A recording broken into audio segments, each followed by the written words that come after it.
नमस्कार, मैं विकास रावत आपका ओशियाई के ऑनलाइन प्लेटफॉर्म पर स्वागत करता हूं। आज हम लोग उत्तर प्रदेश कांस्टेबल परीक्षा में जीएस की कुछ महत्वपूर्ण श्रृंखलाओं की तीसरा भाग लेके आए हैं और आशा है कि ये आपकी तैयारी में काफ़ी मदद कर रहे होंगे। साथ ही साथ आपको मैथ के लेक्चर भी देखने को मिल रहे होंगे, उनका भी आप भरपूर प्रयोग करें। कोशिश भर यही है कि आपके एग्जाम में वही सब क्वेश्चन आपको देखने को मिले या उसी पैटर्न पर देखने को मिले। तो ओशियाई की ये नई शुरुआत आपको जरूर मदद करेगी। तो आइए हम लोग शुरू करते हैं आज का ये सेशन। जीएस का पहला क्वेश्चन है, लिखा हुआ है प्रतिवर्ष विश्व छात्र दिवस कब मनाया जाता है। प्रतिवर्ष विश्व छात्र दिवस कब मनाया जाता है, तो याद रखिएगा प्रतिवर्ष जो विश्व छात्र दिवस है वो कब मनाया जाता है। तो कौन सा दिवस? विश्व छात्र दिवस। याद रखना है ये 15 अक्टूबर को मनाया जाता है। 15 अक्टूबर को क्यों मनाया जाता है, तो याद रखना है सन 1931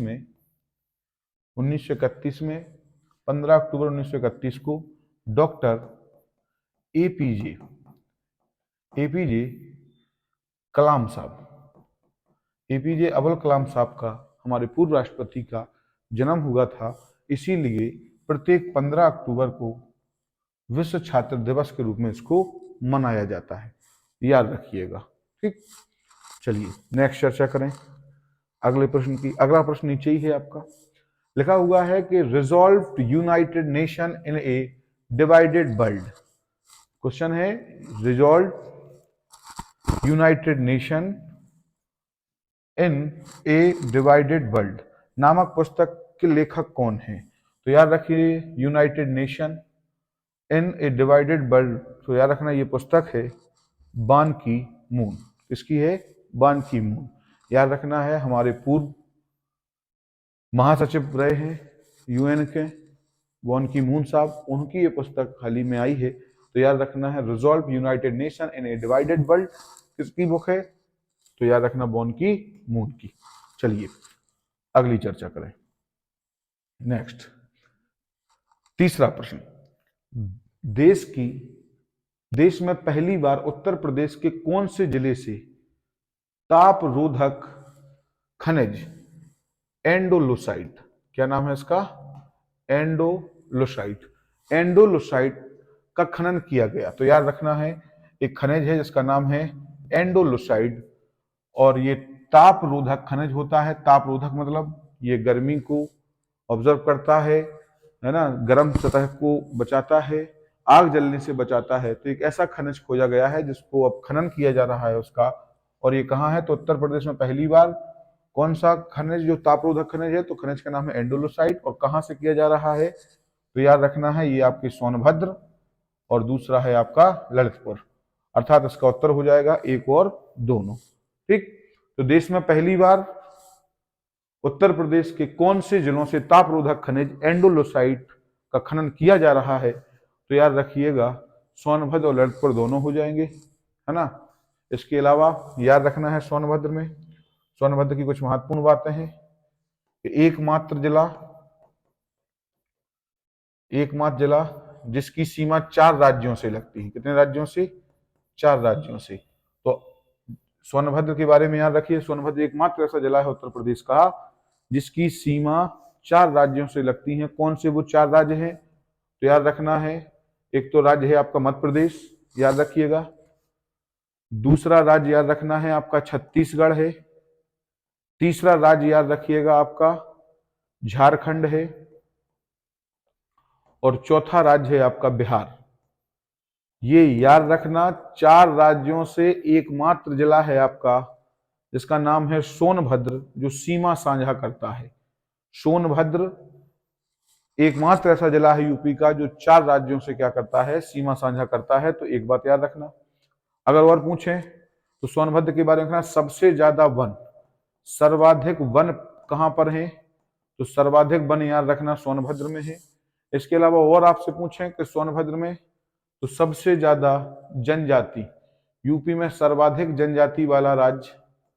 जनजाति वाला जिला याद रखना कौन सा है? तो वो भी आपका सोनभद्र है। समझ में आई बात? तो हमने आपसे क्या कहा? ध्यान रखना है कि उत्तर प्रदेश में पहली बार जो तापरोधक खनिज है उसका खनन कहाँ किया जा रहा है? दो जिले हैं आपके, एक याद रखना है सोनभद्र और दूसरा हो गया आपका कौन सा? ललितपुर। तो ललितपुर में और सोनभद्र में, दोनों जगहों पर ये हुआ है, तो इसके बारे में याद रखना। जबकि सोनभद्र के बारे में हमने और आपको इन्फॉर्मेशन दी है, कौन कौन सी, तो इनको थोड़ा सा याद रखना कि सबसे ज्यादा क्या है? सर्वाधिक वन, ये सर्वाधिक जनजाति सोनभद्र में है, सर्वाधिक वन क्षेत्रफल वाला जिला सोनभद्र में है। इसके अलावा 4 राज्यों से घिरा हुआ जिला, 4 राज्यों से सीमा साझा करने वाला जिला, ये तीनों बातें याद रखना किससे हैं? सोनभद्र से हैं। क्लियर है? जबकि ललितपुर से याद रखना, ललितपुर के बारे में याद रखना, यूरेनियम पाया जाता है यहाँ पे, यूरेनियम। 3 ओर से एमपी से घिरा एकमात्र जिला है यूपी, याद रखना।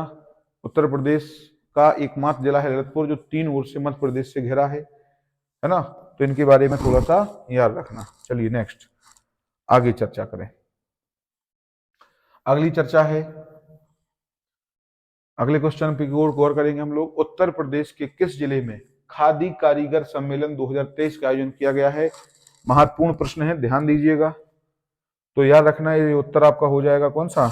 बनारस।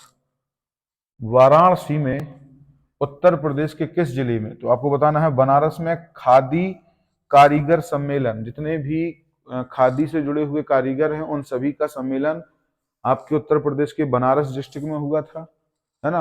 और ये भी आपको याद रखना हथकरघा के लिए भी फेमस है आपका बनारस। तो उत्तर प्रदेश में करंट अफेयर्स का है, ध्यान रखना कि उत्तर प्रदेश के किस जिले में खादी कारीगर सम्मेलन 2023 का आयोजन किया गया? तो उत्तर हो जाएगा आपका कौन सा? गोरखपुर। तो ये नेक्स्ट अगले क्वेश्चन की ओर चले। 5वां क्वेश्चन है आपका, भारतीय सेना ने किस राज्य में क्वांटम प्रयोगशाला की स्थापना की है? तो याद रखना है कौन सी प्रयोगशाला बनाई गई? क्वांटम। तो करंट अफेयर्स का है, थोड़ा ध्यान दीजिएगा। भारतीय सेना ने क्वांटम प्रयोगशाला किस राज्य में स्थापित की है? तो याद रखिएगा महाराष्ट्र में। क्लियर है? तो ये करंट अफेयर्स का है, इंपोर्टेंट हो सकता है, थोड़ा ध्यान रखना कि भारतीय सेना ने किस राज्य में क्वांटम प्रयोगशाला की स्थापना की है। तो उत्तर हो जाएगा आपका कौन सा? महाराष्ट्र। चलिए अगले क्वेश्चन की ओर बढ़ते हैं। भारत और किस देश की ने प्रौद्योगिकी आधारित ऊर्जा समाधान नेट जीरो नवाचार कार्यक्रम की शुरुआत की है? तो याद रखना है ब्रिटेन के साथ। इसके साथ? ब्रिटेन के साथ। करंट अफेयर्स का है, याद रखना थोड़ा सा। चलिए नेक्स्ट, निम्नलिखित में से चालकोलिथिक युग कहा जाता है? इतिहास का क्वेश्चन है, ध्यान रखना, जबरदस्त क्वेश्चन है, कई बार पेपर में पूछा गया है, आगे भी पूछा जाएगा। अगर आपसे पूछे कि चालकोलिथिक एज, याद रखना पेपर में पूछता है चालकोलिथिक एज, चालकोलिथ माने चालक, तो याद रखना है चालकोलिथिक एज किसको कहा जाता है? तो उत्तर हो जाएगा आपका नवपाषाण नहीं होगा, पुरापाषाण नहीं होगा, लोह युग नहीं होगा, आपका हो जाएगा कौन सा? ताम्र पाषाणिक युग। याद रखना है तांबा प्रयोग की जाने वाली पहली धातु है मनुष्य के द्वारा। इस पृथ्वी पर सबसे पहले जो मनुष्यों ने इस धातु का प्रयोग किया तो वो तांबा था, लेकिन तांबा अकेले का नहीं किया, हालांकि किया सबसे पहले पत्थर का उपयोग, लेकिन पत्थर धातु तो नहीं है। तो याद रखना है धातु के साथ साथ पत्थर का प्रयोग शुरू चल रहा था। पहले पत्थर का किया, पत्थर के बाद फिर साथ में धातु और पत्थर दोनों का किया, तो कौन सी धातु थी? तांबा। तो याद रखना इसी तांबे का जब प्रयोग किया गया, ताम्र और साथ में पाषाण माने पत्थर का प्रयोग जब किया गया, उसी को चालकोलिथिक एज के नाम से हम लोग या युग के नाम से जानते हैं। क्लियर है? तो याद रखना सबसे पहली धातु मनुष्य ने प्रयोग की कौन सी है? तांबा। लेकिन इसका उत्तर सही क्या हो जाएगा? तो आप बता देंगे हमें। निम्नलिखित में से चालकोलिथिक युग किसे कहा जाता है? तो बता दीजिएगा कौन सा है उत्तर? ताम्र पाषाण युग। कौन सा है? ताम्र पाषाण युग। चलिए आगे चर्चा करें। अगला प्रश्न, सिंधु घाटी सभ्यता की अधिकतर मोहरें किस पदार्थ से निर्मित की गई थी? महत्वपूर्ण क्वेश्चन है, ध्यान रखना। सिंधु घाटी सभ्यता की अधिकतर जो मोहरें हैं किस पदार्थ की बनी थी? तो याद रखना है वो बनी थी सिलखड़ी। काय की? याद रखना है सिलखड़ी की। ज्यादातर जो मोहरें थी उनका आकार आयताकार था, और याद रखना काय की बनी थी? तो याद रखना है सेल खड़ी की बनी हुई थी, आएगी सेल खड़ी की। तो इसके बारे में भी थोड़ा सा याद रखना। अगले प्रश्न की ओर हम लोग चलेंगे। वर्ष 1916 में लखनऊ में आयोजित भारतीय राष्ट्रीय कांग्रेस के किस वार्षिक अधिवेशन की अध्यक्षता किसने की थी? क्वेश्चन है, फिर से पढ़ेंगे। वर्ष 1916 में लखनऊ में आयोजित भारतीय राष्ट्रीय कांग्रेस के वार्षिक अधिवेशन की अध्यक्षता किसने की थी? कई बार पूछा गया क्वेश्चन है, तो याद रखना है इसका उत्तर हो जाएगा अंबिका चरण मजूमदार। इसका क्वेश्चन आंसर हो जाएगा अंबिका चरण मजूमदार। कौन सा? अंबिका चरण मजूमदार। याद रखिएगा कि लखनऊ में आयोजित भारतीय राष्ट्रीय कांग्रेस का वार्षिक अधिवेशन की अध्यक्षता किसने की थी? तो उत्तर हो जाएगा आपका अंबिका चरण मजूमदार। और इसी में याद रखना है 1916 में जो वार्षिक अधिवेशन होगा कांग्रेस का, पहली बात तो कहां पे हुआ? तो याद रखना है लखनऊ में हुआ था। किसका हुआ था? तो भारतीय राष्ट्रीय कांग्रेस, भारतीय राष्ट्रीय कांग्रेस, भारतीय राष्ट्रीय कांग्रेस का सम्मेलन 1916 में कहां हुआ था? तो एक प्रश्न ये होता है लखनऊ में, अध्यक्षता किसने की थी? तो आपको कह देना है अंबिका चरण मजूमदार ने। अब सुनो ध्यान से, इसमें हुआ क्या था? इस सम्मेलन को, इस अधिवेशन को लखनऊ सम्मेलन के नाम से भी जानते हैं, लखनऊ सम्मेलन। और लखनऊ सम्मेलन के साथ साथ इसको लखनऊ समझौता भी कहते हैं, लखनऊ समझौता।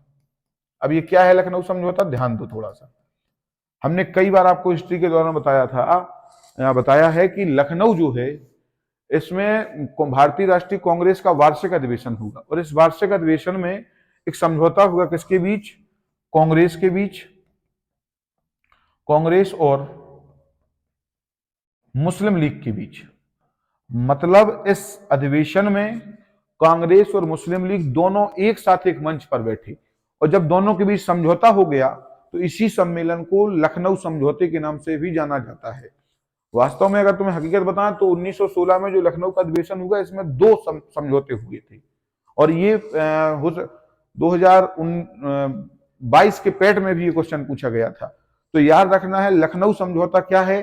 तो 1916 में भारतीय राष्ट्रीय कांग्रेस का जो अधिवेशन हुआ, जिसकी अध्यक्षता अंबिका चरण मजूमदार ने की थी, उसमें मुस्लिम लीग और कांग्रेस का एक सम्मेलन हुआ, मुस्लिम लीग और कांग्रेस का एक समझौता हुआ, जिस कारण से इसको लखनऊ समझौता कहते हैं। साथ ही साथ याद आपको रखना है कि 1907 में कांग्रेस का अधिवेशन सूरत में हुआ था। कहां हुआ था? सूरत में। और इसमें कांग्रेस का विभाजन हो गया था। काय का विभाजन हो गया था? कांग्रेस का विभाजन। तो याद रखना गरम दल और नरम दल में जो 1907 में विभाजन हुआ था, वो विभाजन भी यहाँ पे समाप्त हो गया था। लाला लाजपत राय और बाल गंगाधर तिलक, विपिन चंद्र पाल आदि के नेतृत्व में जो गरम दल और नरम दल में विवाद हुआ था, उसका भी जो समापन था इसी में हो गया था। तो इसी को हम लखनऊ समझौते के नाम से जानते हैं। क्लियर है? तो याद रखना 1916 में अध्यक्षता किसने की थी? अंबिका चरण मजूमदार ने की थी। ध्यान रखिएगा। चलो नेक्स्ट आगे चर्चा करें, अगले प्रश्न की ओर देखते हैं। अगला प्रश्न क्या है आपका? अगला प्रश्न ध्यान से पढ़िएगा। अगला प्रश्न है कि स्वराज मेरा जन्मसिद्ध अधिकार है और मैं इसे लेकर रहूंगा, ये किसने कहा है? तो याद रखना है स्वराज मेरा जन्मसिद्ध अधिकार है और मैं इसे लेकर रहूंगा। तो याद रखना ये उत्तर जो हो जाएगा आपका, किसका है? सॉरी, ये विपिन चंद्र पाल जी का नहीं है, ये किसका है? बाल गंगाधर तिलक का है। तो याद रखना बाल गंगाधर तिलक का बड़ा फेमस कोट है कि स्वराज मेरा जन्मसिद्ध अधिकार है और मैं इसे लेकर रहूंगा। क्लियर है? स्वराज मेरा जन्मसिद्ध अधिकार है और मैं इसे लेकर रहूंगा, किसने कहा? तो याद रखिएगा बाल गंगाधर तिलक। बाल गंगाधर तिलक के बारे में थोड़ा सा याद रखना कि बाल गंगाधर तिलक जो है, गंगाधर तिलक, बाल गंगाधर तिलक के बारे में याद रखना है कि ये गरम दल के नेता थे। पहली बात, गरम दल के नेता। इनकी पुस्तक अगर आपसे कहें तो पुस्तक है इनकी गीता रहस्य। याद रखना कौन सी पुस्तक है? गीता रहस्य, ये इनकी पुस्तक है। इनकी अगर हम अखबार की बात करें तो अखबार के बारे में याद रखना, दो इनके महत्वपूर्ण अखबार हैं। एक का नाम है मराठा और दूसरे का नाम है केसरी, मराठा और केसरी।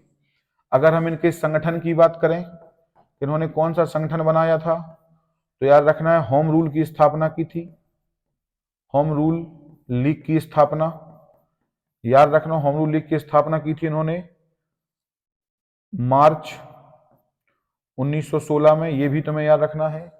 तो होम रूल लीग की स्थापना भी इन्होंने की थी। अखबार कौन सा था, तो मराठा और केसरी। पुस्तक कौन सी थी, तो गीता रहस्य। और याद रखना इन्हीं का एक नारा था, कौन सा, स्वराज मेरा जन्मसिद्ध अधिकार है और मैं इसे लेकर रहूंगा। ध्यान रखना जब ये पूरा नारा आपसे पूछा जाए या पूरा कथन आपके सामने दिया जाए कि ये नारा किसने दिया था, तो आपको बताना है कि ये नारा बाल गंगाधर तिलक जी ने दिया था। जबकि केवल अगर आपसे पूछे कि स्वराज की सबसे पहले मांग किसने की थी, तो याद रखना कांग्रेस के मंच से 1906 में दादा भाई नौरोजी पहले व्यक्ति थे जिसने स्वराज शब्द की मांग की थी। ठीक, तो स्वराज की मांग सबसे पहले किसने की है, तो यार रखना दादा भाई नौरोजी ने। जबकि स्वराज मेरा जन्मसिद्ध अधिकार हो, मैं इसे लेकर रहूंगा, ये कथन किसका है, तो आपके सामने उत्तर है बाल गंगाधर तिलक। क्लियर है, याद रखना। चलिए आगे चर्चा करें। नेक्स्ट,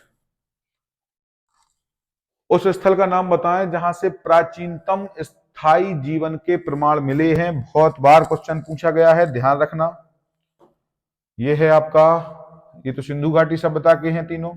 ये आपका उत्तर हो जाएगा मेहरगढ़। मेहरगढ़ के बारे में याद रखना, मेहरगढ़ वहां पे है जहां पे प्राचीनतम स्थायी जीवन के प्रमाण मिले हैं। उस स्थान का नाम बताइए जहां प्राचीनतम स्थायी जीवन के प्रमाण, तो याद रखना है उत्तर आपका हो जाएगा कौन सा, मेहरगढ़।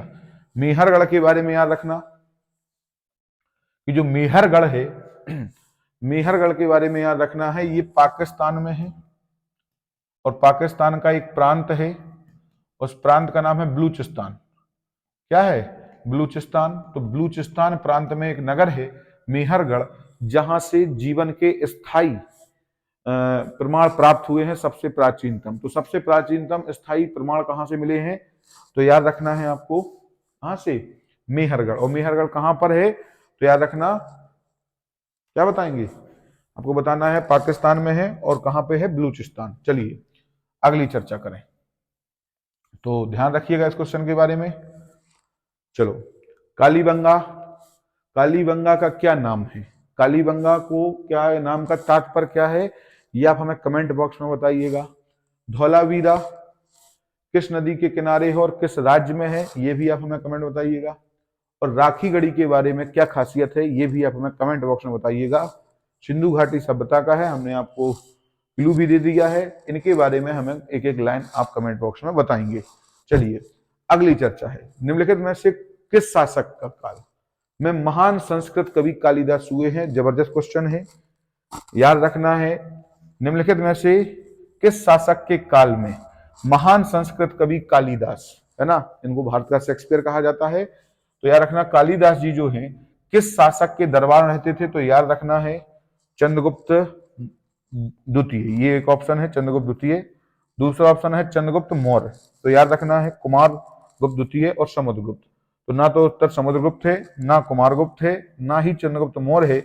इसका सही उत्तर होगा आपके सामने, इसका सही उत्तर होगा आपके सामने चंद्रगुप्त द्वितीय। चंद्रगुप्त द्वितीय कौन है, तो चंद्रगुप्त द्वितीय विक्रमादित्य, जिसने विक्रम कैलेंडर की शुरुआत की थी, उन्हीं के दरबार में न केवल कालिदास, जबकि कालिदास के अलावा 8 और व्यक्ति रहते थे, अर्थात नवरत्न। याद रखना नवरत्न या नवरत्न किसके दरबार में रहते थे, तो एक तो अकबर के दरबार में रहते थे और इनके दरबार में भी रहते थे चंद्रगुप्त द्वितीय, जिन्हें विक्रमादित्य के नाम से भी जाना जाता है। तो चंद्रगुप्त विक्रमादित्य के दरबार में 9 लोग रहते थे, जिसमें से एक महत्वपूर्ण व्यक्ति थे संस्कृत के कवि कालिदास। क्लियर है, याद रखिएगा। चलिए, जबकि अगर हम चर्चा करें तो चंद्रगुप्त मौर्य के बारे में तो जानते ही है ना। चंद्रगुप्त मौर्य ने कौन से साम्राज्य की स्थापना की थी, मौर्य साम्राज्य की स्थापना। और चंद्रगुप्त के प्रधानमंत्री कौन थे चंद्रगुप्त मौर्य के, तो याद रखना है कौटिल्य या चाणक्य थे, जिसका असली नाम क्या था, विष्णुगुप्त था। चलिए नेक्स्ट अगली चर्चा करें। नीलहर्ष शैवाल को कौन से जंतु जगत में स्थान दिया गया है, महत्वपूर्ण क्वेश्चन है बायोलॉजी का। और वनस्पति का है, ध्यान से देखिए थोड़ा सा। तो याद रखना नील हरित शैवाल, इसको अंग्रेजी में ब्लू ग्रीन एल्गी कहते हैं, ब्लू ग्रीन एल्गी। याद रखना है नील हरित शैवाल को ब्लू ग्रीन एल्गी, या इसका दूसरा नाम है साइनोबैक्टीरिया, साइनोबैक्टीरिया। याद रखना। और ये किस जगत में आएगा, तो याद रखना है ये मोनेरा जगत में आता है। ठीक, इसके बारे में रखना। देखो भाई, जो वर्गीकरण किया है कार्लस लिनियस ने, उसके अनुसार 5 जगत में बांटा है। कितने किंगडम में? 5। पहला होता है आपका मोनेरा, दूसरा होता है आपका प्रोटिस्टा, तीसरा होता है आपका फंजाई, चौथा होता है आपका एनिमल, और 5वां होता है आपका पादप। ये 5 जगत हैं किसके अनुसार? लीनियस के अनुसार, कार्लस लीनियस। कार्लस लीनियस महोदय ने जो बायोलॉजी है उसको 5 भागों में बांटा है। तो याद रखना है जो ब्लू ग्रीन एल्गी है वो किस में आता है, तो याद रखना है मोनेरा का पार्ट है। किसका पार्ट है? मोनेरा का पार्ट। तो याद रखना है, अगर आपसे पूछें कि वनस्पति विज्ञान का पिता किसको कहते हैं, तो याद रखना है थियोफ्रेटस। वनस्पति विज्ञान का पिता किसे कहेंगे? तो याद रखना एक नाम है थियोफ्रेस्टस। थियोफ्रेस्टस को वनस्पति का पिता कहते हैं, जबकि बायोलॉजी का पिता अरस्तु को कहा जाता है ना।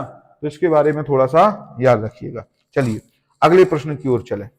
अगला प्रश्न मानव शरीर से है। पूछा गया है कि रक्त का पीएच मान क्या होता है। तो याद रखना है रक्त का पीएच मान हम सबको पता है 7.4 होता है। कितना होता है? 7.4। तो याद रखना है रक्त का पीएच मान 7.4 होता है, ध्यान रखना। और वास्तव में ये मानव रक्त की बात की गई है, तो मानव रक्त का पीएच मान क्या होगा, या पीएच क्या होता है? पीएच मान होता है पावर ऑफ हाइड्रोजन। तो याद रखना कितना हो जाएगा? 7.4। और याद रखना जब 7.4 माना जाता है सामान्यता, तो बताओ मानव का रक्त अम्लीय होगा कि क्षारीय होगा, है ना? ये हमें आप कमेंट करके बताएंगे। चलिए अगले क्वेश्चन की ओर बढ़ते हैं। अगला क्वेश्चन है, निम्नलिखित में से किस रोग को फुफ्फुसशोथ या फुफ्फुस प्रदाह भी कहा जाता है? कोई रोग नहीं है, याद रखना है निमोनिया रोग को कहा जाता है। किसको कहा जाता है? निमोनिया को। तो याद रखना है निमोनिया बचपन में हो जाता है। नाक श्वसन से जुड़ा हुआ समस्या वाला रोग है। फेफड़ों में एक कृत्रिम एक झिल्ली का निर्माण होता है जिससे सांस लेने में दिक्कत होती है। तो याद रखना फुफ्फुस प्रदाह, जिसको फुफ्फुस माना होता है फेफड़े, फेफड़ों में कृत्रिम झिल्ली बन जाती है जिस कारण से कोविड वाले लक्षण आ जाते हैं, है ना। तो वो निमोनिया रोग होता है, पहले होता था, याद रखना इसके बारे में। चलिए नेक्स्ट आगे चर्चा की जाए। अगली चर्चा, निम्नलिखित में से कौन सी वास्तविक पसलियां हैं? निम्नलिखित में से कौन सी वास्तविक पसलियां हैं? तो याद रखना है वास्तविक पसलियां हैं प्रथम 7 जोड़ी। याद रखना कौन सी हैं? प्रथम 7 जोड़ी जो है ये पसलियां हैं, इनको थोड़ा सा याद रखना। जो प्रथम 7 जोड़ी होंगी वही आपको याद रखना है।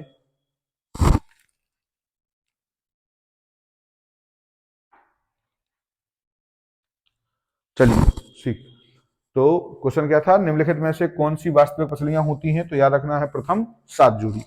आगे चर्चा करें। पसलियां माने रिप्स, याद रखना है कौन? रिप्स। मनुष्य के शरीर में 12 जोड़ी पसलियां होती हैं जो आपके जो लंग्स के ऊपर पाई जाती हैं, है ना। एक पिंजरा सा होता है, वास्तव में ये क्या होती हैं? रिप्स होती हैं। और कितनी होती हैं? 12 जोड़ी होती हैं। तो इसके बारे में थोड़ा सा रखना। तो प्रथम 7 जोड़ी जो होती हैं उनको क्या कहा जाता है? वास्तविक पसलियां या रिप्स कहा जाता है, याद रखिएगा। नेक्स्ट अगले प्रश्न की ओर हम लोग चलें। अगला प्रश्न आपकी स्क्रीन पर है, मीटर प्रति सेकंड किस भौतिक राशि का मात्रक है? तो याद रखना है मीटर प्रति सेकंड, सेकंड माने समय से आया है, मीटर माने दूरी। तो याद रखना है ये हो जाएगा आपका वेग। इसका वेग का, वेग का फॉर्मूला अगर हम खोलें इसको तो होता है ये विस्थापन बटे समय। तो याद रखना विस्थापन बटे समय, तो विस्थापन की वैल्यू मीटर में आएगी और समय की सेकंड में। तो याद रखना काय का हो जाएगा? किसकी? हाँ, और आपको बताना है वेग कैसी राशि है, सदिश राशि है कि अदिश राशि है। तो याद रखिएगा बल विस्थापन, वेग, त्वरण, ये सब कैसी राशि हैं? ये सब सदिश राशि हैं। कैसी राशि हैं? बल, विस्थापन, वेग, त्वरण सब सदिश राशि हैं। ध्यान रखना, ये पूछा जाएगा आपसे। चलिए अगली चर्चा करें। अगला है प्रकाश की चाल सर्वाधिक होती है काय में? तो याद रखना है प्रकाश की सबसे ज्यादा चाल होती है निर्वात में। बाकी सब में कुछ ना कुछ अवरोध होता है, सबसे ज्यादा होती है इसकी चाल निर्वात में। निर्वात के बाद याद रखना है हवा में, हवा के बाद याद रखिएगा जल में, और जल के बाद होती है बर्फ में। तो याद रखना सबसे ज्यादा काय में होगी इन चार ऑप्शन में तो निर्वात में, और सबसे कम काय में होती है तो याद रखना है बर्फ में सबसे कम होती है। ठीक, तो उत्तर हो जाएगा इसका, सबसे अधिक पूछा है तो उत्तर हो जाएगा इसका क्या? निर्वात। चलिए खैर आगे चर्चा करें। नेक्स्ट अगला है बाल्टिक देशों में से निम्नलिखित में से कौन सा देश शामिल नहीं है? बहुत महत्वपूर्ण क्वेश्चन है, ज्योग्राफी का है, स्टैंडर्ड है।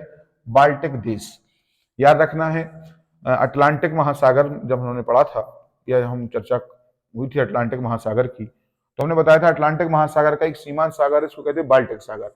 और बाल्टिक सागर के किनारे के जो देश हैं उनको हम बाल्टिक गणराज्य या बाल्टिक देश कहते हैं। तो याद रखना है एस्टोनिया, लाटविया और लिथुआनिया, ये तीन देश जो हैं ये बाल्टिक कंट्री हैं, जबकि स्विट्जरलैंड जो है ये आपका बाल्टिक नहीं है। तो शामिल कौन सा नहीं है यही पूछा गया था, तो उत्तर हो जाएगा आपका कौन सा? स्विट्जरलैंड। स्विट्जरलैंड ये क्या है? ये बाल्टिक नहीं है, जबकि तीन कौन कौन से हैं? तो याद रखना तीन देश कौन कौन से बाल्टिक देश माने जाते हैं। सबसे पहले याद रखना है, पहला हो जाएगा आपका सबसे पहला याद रखिएगा, सबसे पहले आपका एस्टोनिया, दूसरा देश याद रखना लाटविया, और तीसरा देश याद रखना है आपका लिथुआनिया। ठीक, लाटविया की राजधानी रीगा है, याद रखना है एस्टोनिया की राजधानी तल्लीन है, और लिथुआनिया की राजधानी विल्नियस है। क्या है? तो याद रखना इसकी राजधानी विल्नियस। अगर एस्टोनिया की पूछें तो तल्लीन, और लाटविया की क्या है? रीगा। चलिए नेक्स्ट, और स्विट्जरलैंड की आप हमें बताएंगे। स्विट्जरलैंड की राजधानी क्या है? तो याद रखना है वर्न। क्या है? वर्न। चलिए अगले क्वेश्चन की ओर, याद रखना ज्वार भाटा से संबंधित क्वेश्चन है। अगला क्वेश्चन है कि विश्व में जब सबसे ऊंचा ज्वार आता है, क्वेश्चन पढ़िए ध्यान से, विश्व में सबसे ऊंचे ज्वार उस परिस्थिति में आते हैं जब युति, उपसौर, अपभू तीनों एक साथ हो। ठीक, अब सुनो क्या है। शब्दावली है, एक है युति, एक शब्द है व्युति, एक शब्द है उपसौर, एक शब्द है अपसौर, एक शब्द है उपभू, और एक शब्द है अपभू। इसी चारों पांचों शब्दों में आपका फंसा रखा है और इसी में कंफ्यूज करने का प्रयास किया जा रहा है। देखिए ऐसे क्वेश्चन आपको खूब मिलेंगे, इसमें है कुछ नहीं, ध्यान दियो थोड़ा सा। अगर हम चर्चा करें युति व्युति क्या होता है, तो पहले इसको समझ लो एक शब्द में, है ना। क्या होता है युति व्युति?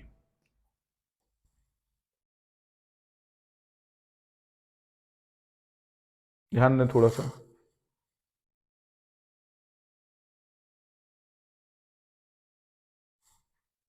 चलिए आइए, तो देखो सबसे पहले अगर हम बात करें क्या है युति व्युति,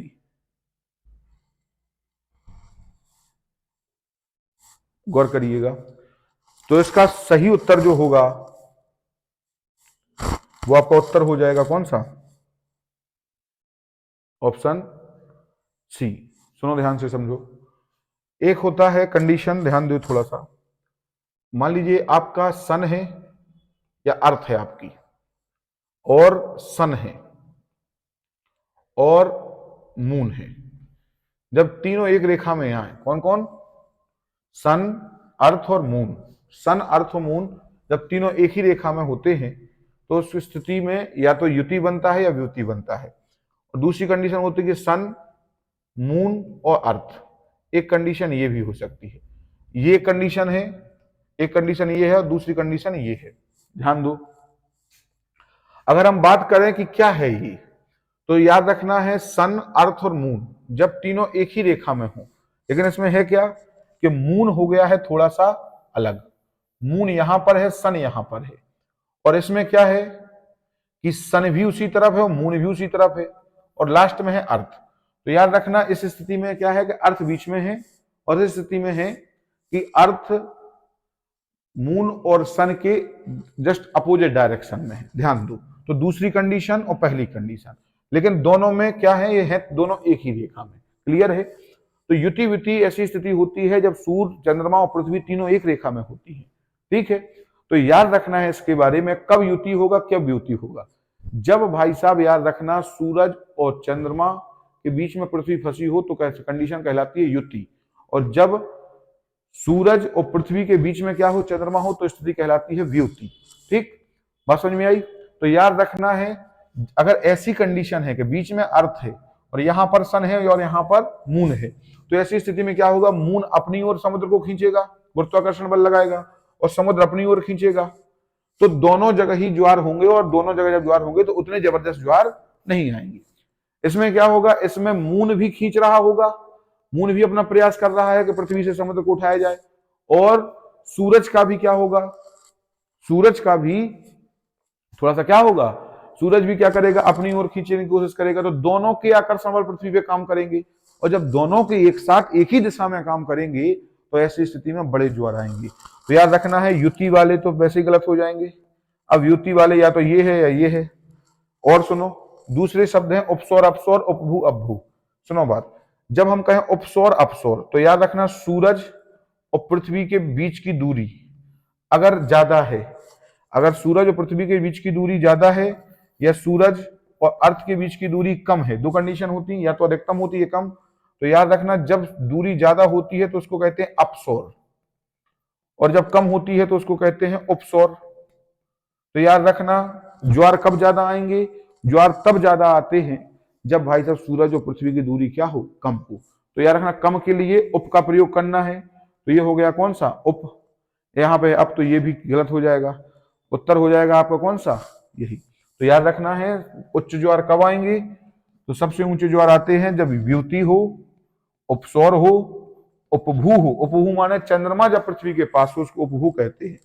तीनों एक साथ हो तो उस दिन ज्वार दुनिया में सबसे बड़ा, विश्व में सबसे ज्यादा आता है, याद रखना है इसके बारे में। ठीक, नेक्स्ट अगले प्रश्न की ओर हम चलें। वायुमंडल के संदर्भ में निम्नलिखित में से कौन सा कथन असत्य है? ध्यान देना है, महत्वपूर्ण क्वेश्चन है, कॉन्सेप्चुअल है, हमने आपको पढ़ाया है, ध्यान दो। अगर हम बात करें पहले कथन के बारे में कि एक बताना है कि कौन सा गलत है, असत्य कथन कौन सा है, ध्यान दें। असत्य कथन की अगर हम बात करें तो ध्यान दीजिएगा, सबसे पहला क्योंकि 120 किलोमीटर की ऊंचाई पर ऑक्सीजन की मात्रा नगण्य हो जाती है, बिल्कुल सही है। 120 किलोमीटर की ऊंचाई बहुत अधिक होती है वायुमंडल में, और 120 किलोमीटर के बाद ऑक्सीजन मिलना बहुत ही दुर्लभ हो जाता है, बहुत रेयर मिल सकती है। वैसे ज्यादातर जो है वो पृथ्वी के सतह के पास ही क्या पाई जाती है, ऑक्सीजन पाई जाती है। तो ये पहला बिल्कुल सही है आपका, कोई दिक्कत इसमें नहीं है।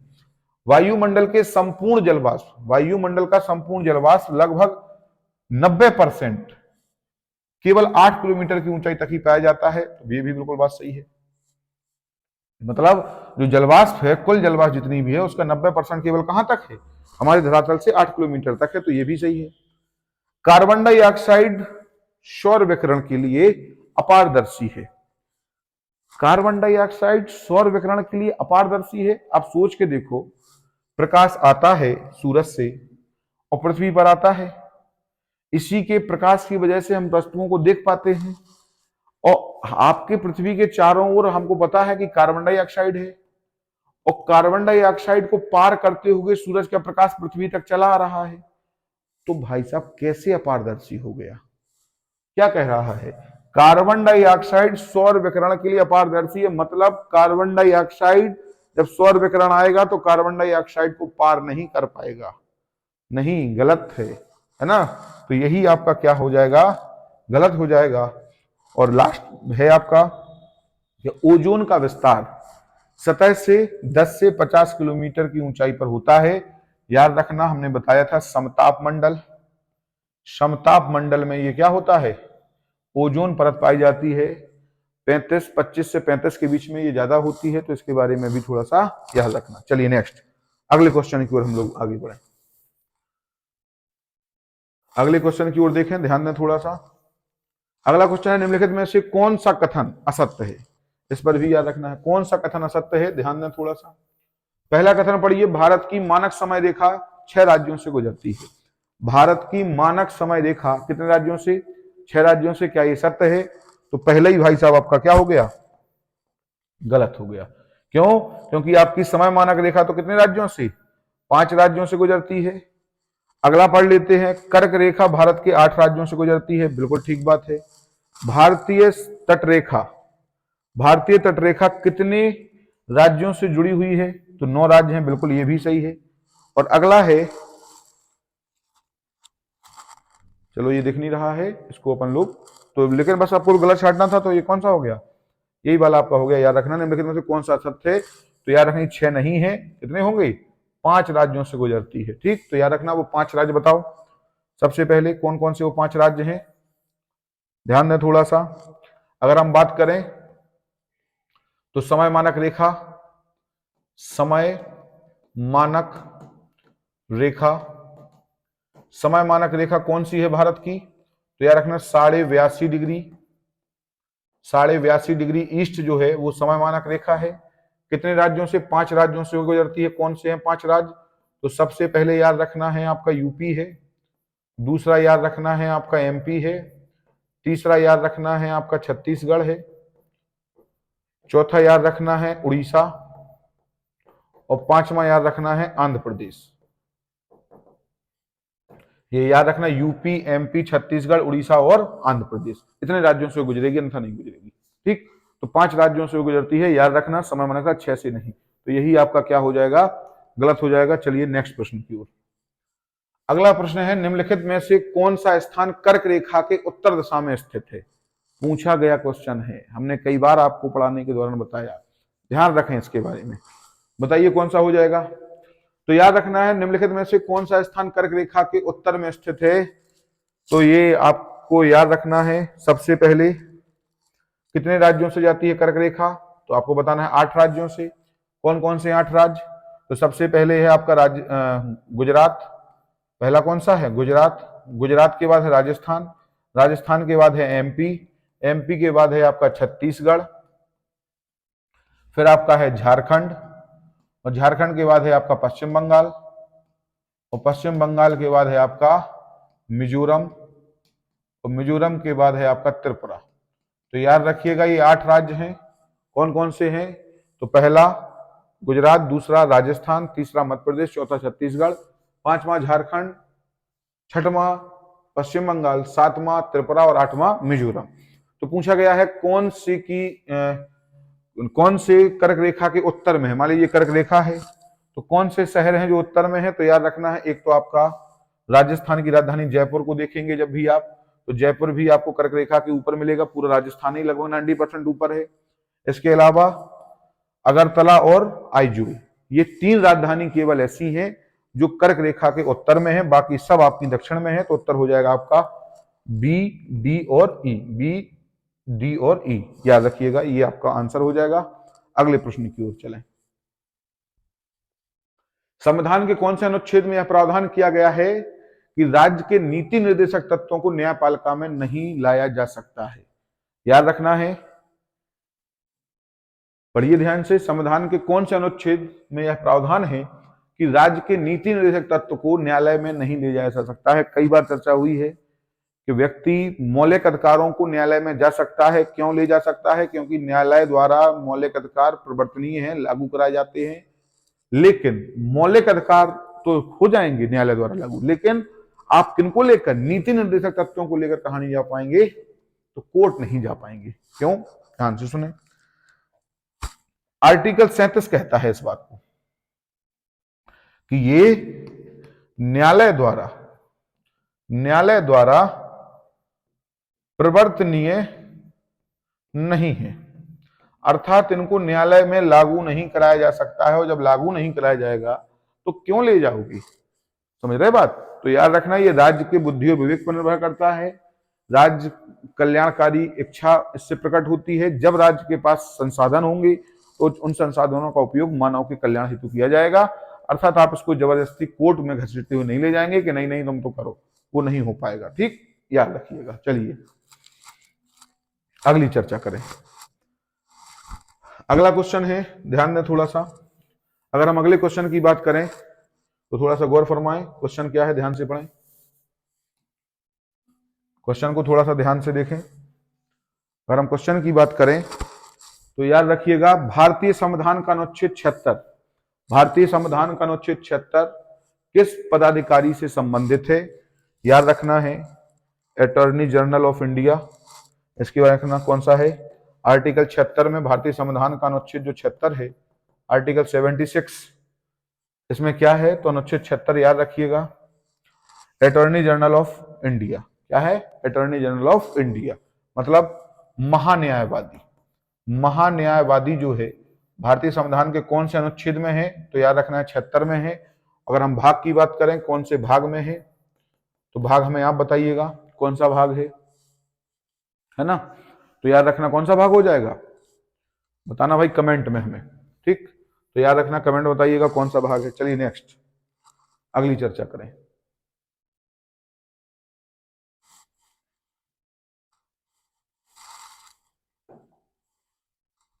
ध्यान दें,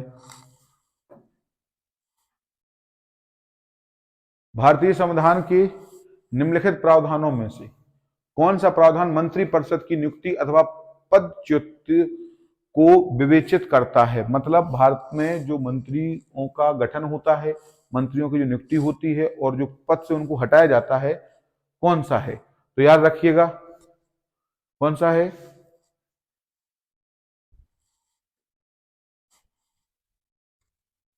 तो याद रखिएगा, भारतीय संविधान के निम्नलिखित में से प्रावधानों के अनुसार मंत्रिपरिषद की कौन नियुक्ति करता है और कौन हटाता है? तो कौन से आर्टिकल में प्रावधान है? तो क्वेश्चन सरल है, याद रखना आर्टिकल 75A।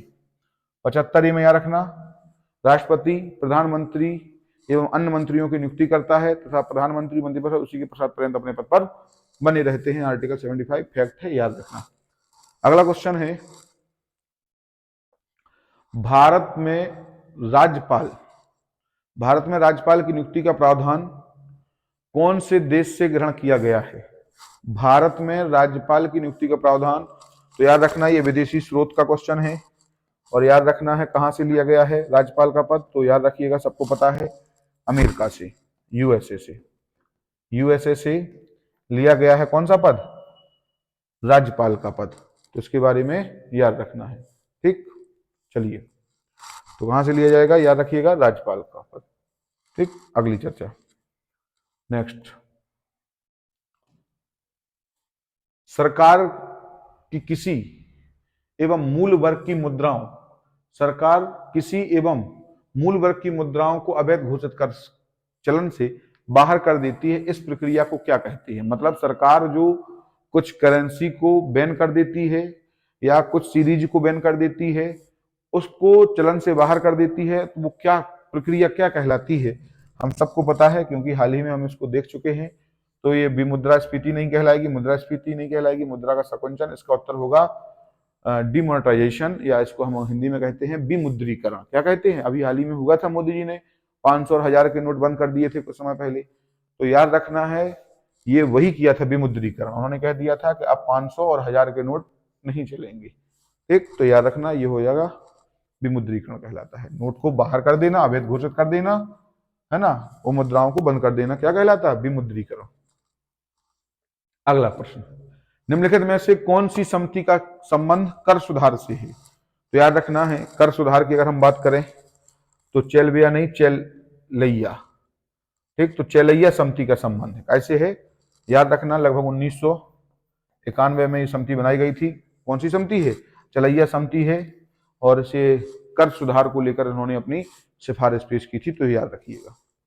चलिए, भारत में सबसे पहले आयकर कब लगाया गया? याद रखना, पुराना क्वेश्चन है और इकोनॉमिक्स का है, तो याद रखिए 1860 में।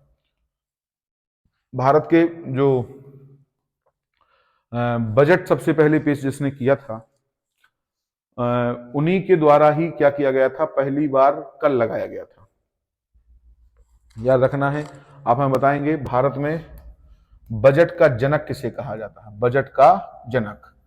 ये हम अगली क्लास में आपका इसका उत्तर देंगे, लेकिन आप हमें कमेंट में बताएं, जो लोग भी इस वीडियो को देखेंगे तो कमेंट में बताएं भारत में किसको बजट का जनक कहा जाता है ना। ये आपके लिए क्वेश्चन है, और जिसने भी है उन्हीं ने पेश किया था 1860 में। ये आप हमें कमेंट में बताइएगा। चलिए, और अगली क्लास में इसका हम जवाब देंगे। आरबीआई का लेखा वर्ष कब से कब तक होता है, तो याद रखना है 1 जुलाई से 30 जून तक होता है। फैक्ट क्वेश्चन है, याद रखना। अगली बात करें, उत्तर प्रदेश सरकार ने किस जिले में देश के पहले टेलीकॉम सेंटर ऑफ एक्सीलेंस को मंजूरी दी है। उत्तर प्रदेश सरकार ने किस जिले में देश के पहले टेलीकॉम सेंटर ऑफ एक्सीलेंस को मंजूरी दी है, तो याद रखना है ये उत्तर हो जाएगा आपका सहारनपुर। करंट अफेयर्स का है, यूपी जी के करंट अफेयर्स, इसके बारे में भी थोड़ा सा याद रखिएगा, है ना। चलिए नेक्स्ट चर्चा करें। उत्तर प्रदेश के किस जिले की आन्या सिंह, करंट अफेयर्स का है, याद रखना। आन्या सिंह ने दक्षिण कोरिया में कायस्थ छात्र संघ अध्यक्ष का चुनाव जीता है। तो कायस्थ छात्र संघ एक यूनियन है स्टूडेंटों का, उसका चुनाव आन्या सिंह ने जीता है, और वो उत्तर प्रदेश की रहने वाली है। लेकिन प्रश्न ये है कि किस जिले की हैं, तो अपने प्रदेश राजधानी, उत्तर प्रदेश की राजधानी लखनऊ की हैं, याद रखना है, पूछा जा सकता है। चलिए, उत्तर प्रदेश राज्य का कौन सा तीर्थ स्थल गंगा नदी के किनारे स्थित नहीं है, तो याद रखना, हम सबको पता है काशी अर्थात वाराणसी स्थित है। प्रयागराज गंगा के किनारे ही है। गढ़मुक्तेश्वर, याद रखना, ये हापुड़ में है, और हापुड़ हमारा गंगा नदी के किनारे है, याद रखना। मथुरा जो है ये यमुना के किनारे है। किसके किनारे है, यमुना के। तो सही उत्तर आपका हो जाएगा मथुरा। मथुरा यमुना जी के किनारे है, जबकि ये तीनों किसके किनारे हैं, गंगा के। मुख्यमंत्री अभ्युदय योजना की शुरुआत कब की गई थी, तो याद रखना है की तो गई थी 2021 में, लेकिन लगभग सभी ऑप्शन क्या है, 21 है, तो इसका उत्तर हो जाएगा 15 फरवरी। 15 फरवरी 2021 को माननीय मुख्यमंत्री योगी आदित्यनाथ जी ने उत्तर प्रदेश में यूपीएससी, नीट आदि के लिए फ्री निःशुल्क कोचिंग का प्रावधान किया था, तो इसके बारे में भी याद रखना। चलिए अगला क्वेश्चन, उत्तर प्रदेश की प्रथम यूनिवर्सिटी की स्थापना कहां की जा रही है। उत्तर प्रदेश में प्रथम यूनिवर्सिटी, प्रथम खेल यूनिवर्सिटी आप कर लीजिएगा, सॉरी, प्रथम खेल यूनिवर्सिटी, उत्तर प्रदेश की प्रथम खेल यूनिवर्सिटी की स्थापना कहां की जा रही है, तो याद रखना मेजर ध्यानचंद जी के नाम पर की जा रही है। कहां पर, मेरठ में। निम्नलिखित में से कौन सा युग्म ठीक नहीं है, याद रखना यूपी की झीलें हैं, तो कौन सा सही सुमेलित है ये बताना है। तो सही सुमेलित है, याद रखना गौर झील, गौर झील के बारे में रखना, गौर झील रामपुर में है, शुक्र मिर्जापुर में है, तो ये दोनों गलत हैं। शेखा ठीक है, शेखा अलीगढ़ में है, तो याद रखना शेखा झील कहां पर है, अलीगढ़ में। और याद रखना है ये महोबा, ये थोड़ी ये दिखने रहा है, चलिए कोई बात नहीं, आपको ठीक बताना था। तो शेखा झील कहां पर है, याद रखना अलीगढ़ में। चलिए अगला प्रश्न और अंतिम प्रश्न, उत्तर प्रदेश के किस जिले में गोबर से बायो सीएनजी गैस बनाई जाएगी। याद रखना है यूपी में भाई साहब गोबर से बनाई जा रही है कौन सी, सीएनजी, और वो भी क्या थी, बायो सीएनजी गैस। तो याद रखना है ये भाई साहब करिश्मा हो रहा है वाराणसी में। कहां होगा, वाराणसी में। तो करंट अफेयर्स का है, याद रखिएगा। उत्तर प्रदेश सरकार गोबर से सीएनजी को बना रही है, कहां पे, तो वाराणसी। इसी के साथ ये 38 प्रश्न आपके लिए बहुत ही महत्वपूर्ण है। आशा है कि आपको ये वीडियो बहुत अच्छा लगा होगा। ज्यादा से ज्यादा लोगों तक इसको भेजिए, और इसमें और जो भी बेहतर हम आपके लिए कर सकते हो उसके सुझाव दीजिएगा। मैं विकास रावत ओसीआई कोर प्लेटफॉर्म पर आप सभी का स्वागत करता हूं और विदा लेता हूं। मिलते हैं अगले वीडियो में। Thank you.